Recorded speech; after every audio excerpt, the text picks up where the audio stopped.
कि हमारा पापा के पुतह बनबे कहिया गे। आब नहीं रहल जाय छे।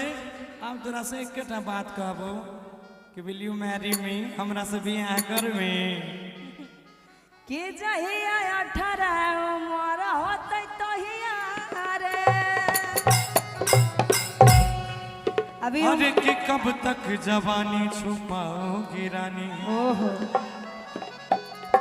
कबारों को कितना सताओगी रानी, कि कभी तो किसी की दुल्हनिया बनोगी। तनी खाए दे छोटी ओठा लाली से रोटी। आया जाए हमारा पापा के पुतह बनबे कहिया गे, कहिया गे। हमारा पापा के पुतह बनबे कहिया गे, कहिया गे। जब 18 उमर होतै तहिया रे। जब 18 उमर होतै तहिया रे। हमारा पापा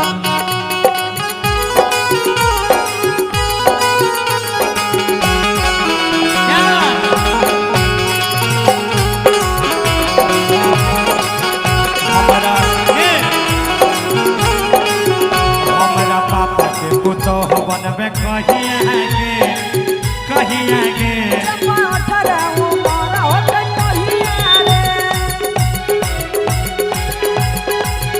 जहिया नौकरी लगतौ छोना तहिया रे।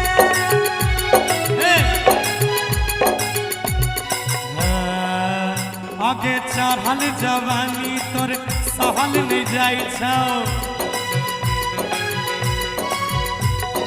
चढ़ल जवानी तोर सहल नहीं जाय छौ। बीतल जाय नीके मैया गे। हमारा पापा के पुतह बनबे कहिया गे, कहिया गे। बोल कि जहिया नौकरी लगतौ तोरा तहिया रे। जब 18 उमर होतै तहिया रे।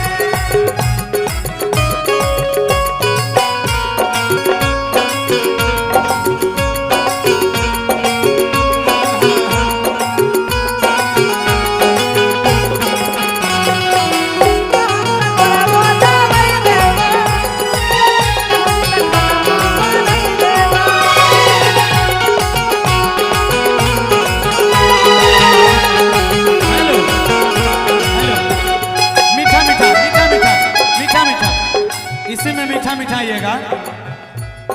हमरा के गोरी दूल्हा बना, हमरा के पगली दूल्हा बना, दूल्हा बना है गे दूल्हा बन कि गया। हमारा आगे गोरी आगे दूल्हा बना।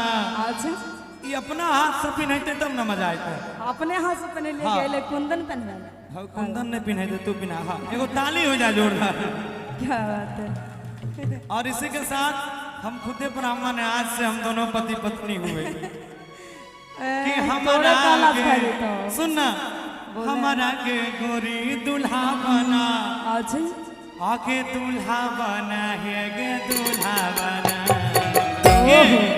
हम ही खनबो बनाई देबा, कहबत घरबो दलाई देबा।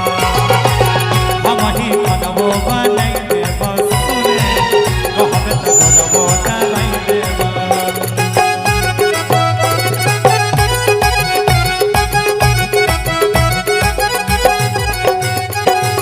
ये सुन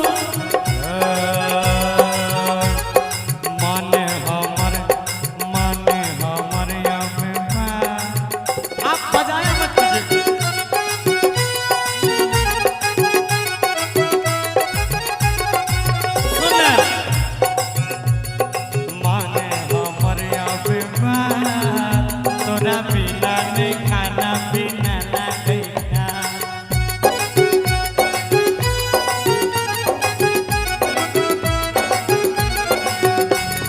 करले शादी चल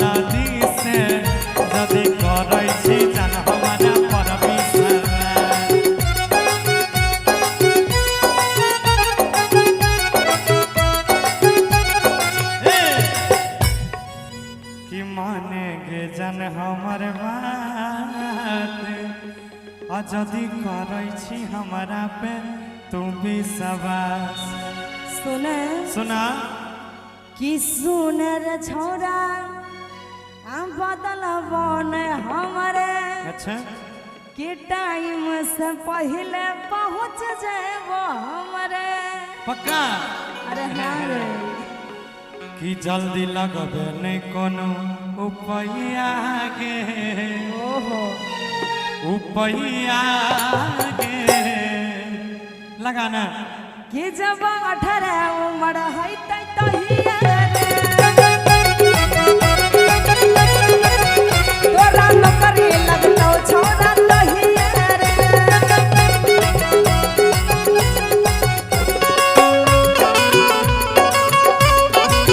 रब को याद करो एक पल याद करो बेचारा याद मिला बेचारा याद मिला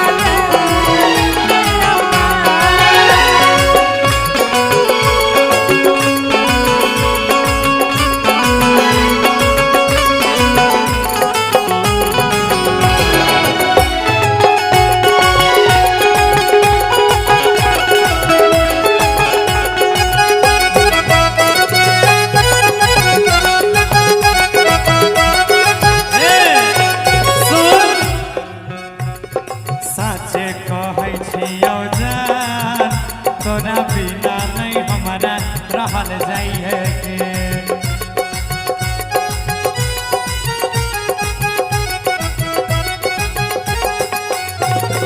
दिलवा में अपना समय ले अब एहन जुदाई सहल जाइए के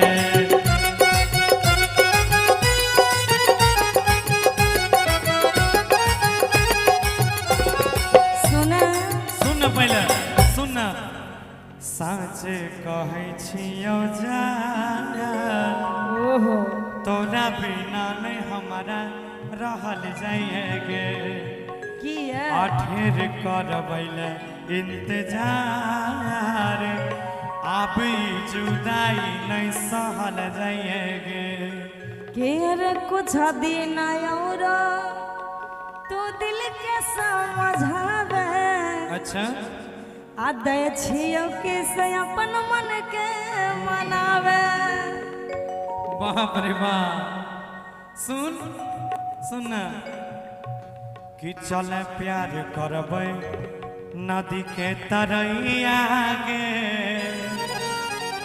कि चले प्यार करबै नदी के तरैया गे तरैया गे